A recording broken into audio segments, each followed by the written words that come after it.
আসসালামু আলাইকুম ওয়া রাহমাতুল্লাহি ওয়া বারাকাতুহু।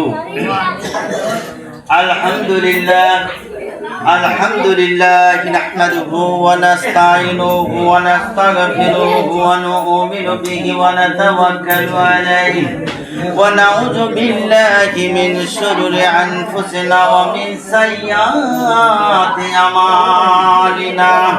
মান ইয়াহদিহিল্লাহু ফালা মুদিল্লা লাহু ওয়া মান ইউদ্লিলহু ফালা হাদিয়া লাহু।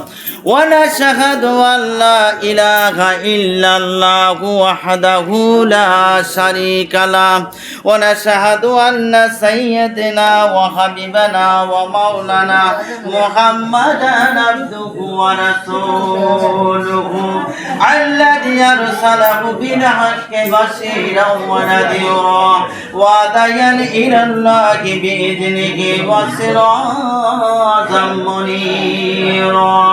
أما بعد فأعوذ بالله من الشيطان الرجيم بسم الله الرحمن الرحيم। আমার বন্ধুগণ, আল্লাহর নবী সাল্লাল্লাহু আলাইহি ওয়াসাল্লাম মক্কা থেকে যখন মদিনায় হিজরত করলেন, মদিনায় যাওয়ার পর আল্লাহর নবী 3 দিন যাবত মদিনার ভিতরে নাই। সমস্ত মানুষগুলো আল্লাহর নবীর জন্য রাস্তায় রাস্তায় ঘুরে যার বাড়িতে গিয়ে জিজ্ঞাসা করে, আল্লাহর নবী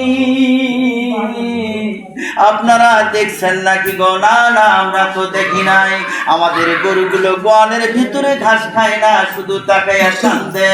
বাছুরগুলো গরুর দুধ পান করে না, শুধু কান্দে। আল্লাহর নবী নাই, ছোট ছোট শিশু বাচ্চাগুলো মায়ের দুধ খাওয়া বন্ধ করে দিয়েছেন।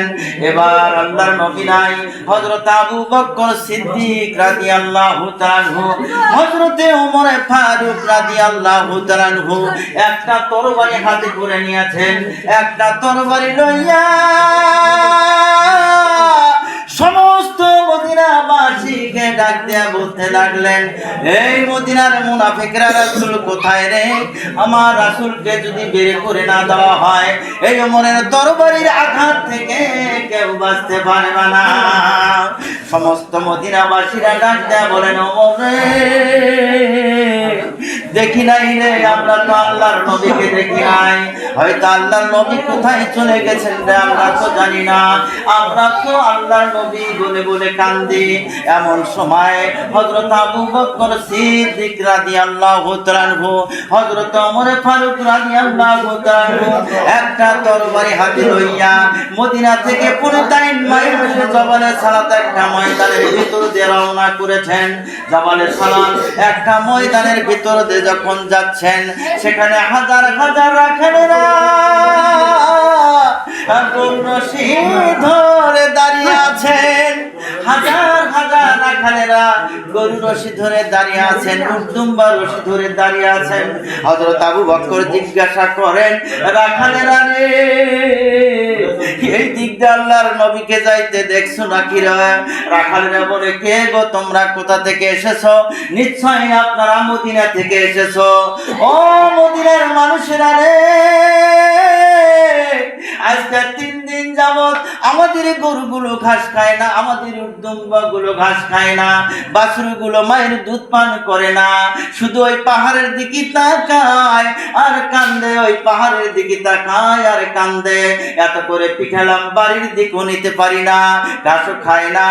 একটা লোক আজকে 3 দিন যাবত ওই একটা গর্তের ভিতরে, গুহার ভিতরে উম্মতি বলে কাঁদতেছেন। জোরে বলেন সুবহানাল্লাহ।